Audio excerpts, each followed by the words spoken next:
Common लेते हो दोनों टर्म में तो आपको क्या बचता है 1/v माइनस 1/ क्या u बराबर क्या बचेगा μ2 माइनस μ1। आपको बचेगा बुआ यहां पर μ2 माइनस μ1 इंटू क्या 1/r1 माइनस 1/r2। ठीक है जी। अब करो क्या बुआ, ये जो μ1 गुना में है इसको उधर भेज दो, उसको उधर भेज दो तो आपको क्या बचेगा 1/v माइनस 1/u बराबर क्या था आपके पास μ2 माइनस μ1 था, और जो μ1 इधर गुना में था, ये गुना में है, उसको उधर भागा में भेजो तो आप क्या लिखोगे यहाँ पर μ1 लिख सकते हो इनटू क्या है 1/r1 माइनस 1/r2। ठीक है जी। अब करो क्या हुआ, इसको अलग अलग सेपरेट करके लिख दो, है ना। 1/v माइनस 1/u इस तो सेम है, इसको ऐसे μ2 बट्टे क्या लिख सकते हैं μ1 लिख सकते हैं, माइनस μ1 बट्टे क्या लिख सकते हैं μ1 लिख सकते हैं, μ1 लिख सकते हैं इंटू क्या होगा 1/r1 माइनस 1/ क्या होगा r2 का। अब वह कटा दो जो कटने वाला, ये कट गया है ना, तो आपको बचा क्या 1/v माइनस 1/u बराबर क्या बचा μ2 बट्टे क्या बचा μ1 माइनस 1 बचा, और इंटू क्या है इंटू 1/r1 माइनस 1/r2 आपका तभी से राह दिख रहा है। अब करते क्या, सुनिए मेरे बातों को, ये आप μ2 बट्टे μ1 है गुरुजी, मतलब कह सकते हैं कि जो पहले माध्यम का सापेक्ष दूसरे माध्यम का अपवर्तनांक है, इसको हम लोग क्या कहते हैं म्यू मानते हैं, तो म्यू मानते हैं तो इसको हम लोग लिख सकते हैं 1/v। या आप क्या कर सकते हो, या आप इसे ऐसे भी मान सकते हो, है ना, या आप मतलब मान लो कि जो यदि क्या हो, यदि μ1 क्या है, μ1 क्या है, हवा या वायु, हवा या वायु का अपवर्तनांक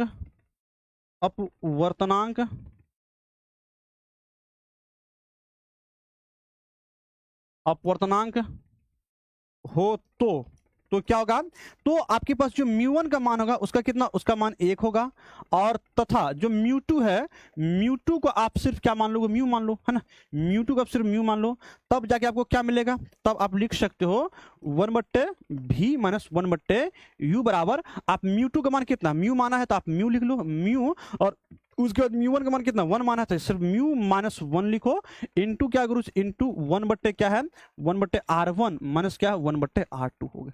फाइनली आपका क्या हो गया, फॉर्मूला प्रूफ बन के तैयार हो गया। ठीक है, फाइनली आपका क्या हो गया, बन के तैयार हो गया। ये आपको प्रूफ करना है एग्जाम हॉल में, छोटा सा बेसिक कंसेप्ट है, आपको आराम से प्रूफ करना है, और हम विश्वास है मुझे कि मेरे बच्चे इतना प्रैक्टिस कर चुके हैं पहले से कि ये सब सवाल बना देंगे। कई बार तो पढ़ा चुके हैं ना, उधर फुल कोर्स में पढ़ाए हैं, उसके बाद जो है क्रेश कोर्स में पढ़ाए हैं, उसके बाद जो है मतलब कई बार क्वेश्चंस में करवाए हैं, आराम से क्या होगा बन जाएगा।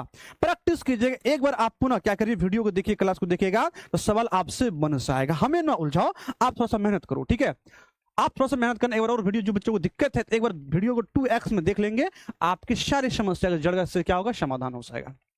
ठीक है, चलिए अब करते क्या, सुनिए मेरे बातों को, हमने इसका निकाल लिया है।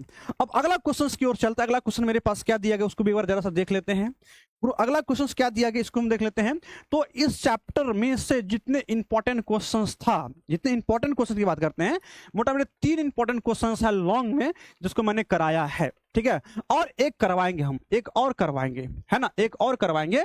वो क्या करवाएंगे आपको पता है, एक क्वेश्चन इसमें और हम करवाएंगे, हालांकि 2 क्वेश्चन इसमें और बच रहा है। आप लोग हम होमवर्क देते हैं, क्या देखना, आप लोग को 2 होमवर्क फिलहाल प्रैक्टिस करना। ठीक है, हम इससे एक क्वेश्चन और करवाएंगे कम से कम, एक तो न्यूनतम विचलन वाला, एक क्या करेंगे न्यूनतम विचलन वाला। ठीक है, न्यूनतम जो विचलन है, न्यूनतम विचलन वाला क्वेश्चन जो है प्रिज्म का, इसको करवाएंगे न्यूनतम विचलन का। ठीक है, जिसमें आप लोग प्रूफ क्या करते हो, म्यू बराबर क्या लिखते हो साइन, है ना, साइन मतलब इसको लिख सकते हो a प्लस डेल्टा एम, है ना, बट्टे 2, है ना, बट्टे क्या लिखते हो बट्टे 2, बट्टे आप क्या लिखते हो साइन लिखते हो a/2। एक तो ये फॉर्मूला हमको प्रूफ करना है, एक क्वेश्चन ये आपको करना है। ठीक है, जो इंपॉर्टेंट के लिस्ट में प्रिज्म वाला है, किसका है प्रिज्म वाला।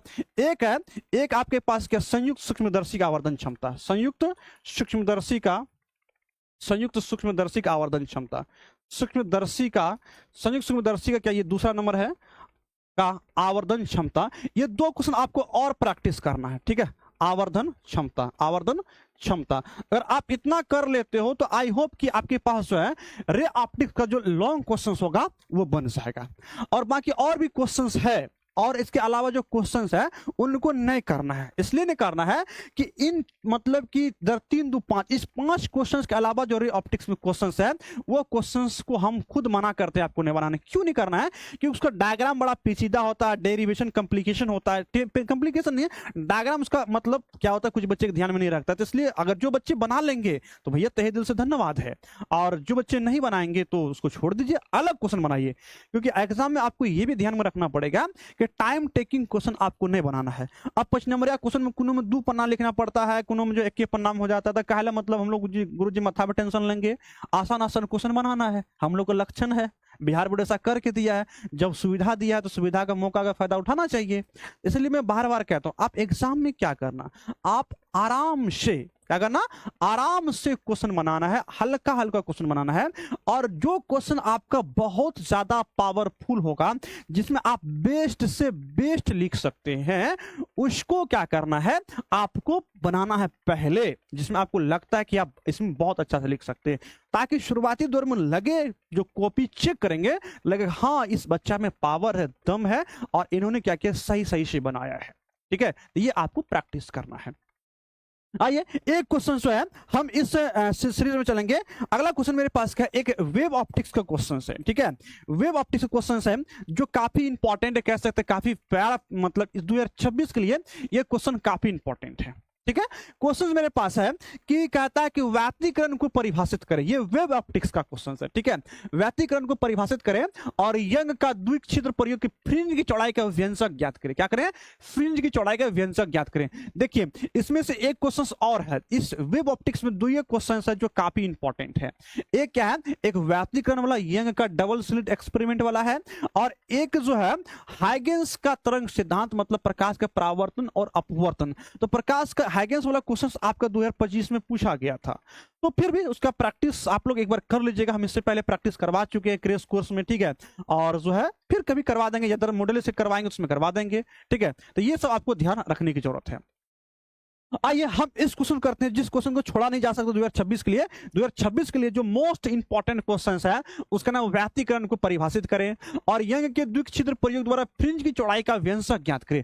अब व्यातीकरण क्या करूँ, इंटरफेरेंस क्या है, इंटरफेरेंस क्या है, तो सबसे पहले आपको समझना है कि इंटरफेरेंस हमने बताया था गुरुजी तरंगों का तरंगों से अध्यारोपण होता है। तरंगों से क्या होता है, तरंगों का जब तरंगों से अध्यारोपण होता है, इसका मतलब गुरुजी वहां पर क्या होता है, परिणामी आयाम बढ़ जाता है। हम इससे पहले आपको जब तांडव करा रहे थे वहां पर भी व्यतीकरण की कंसेप्ट हमने बताया था।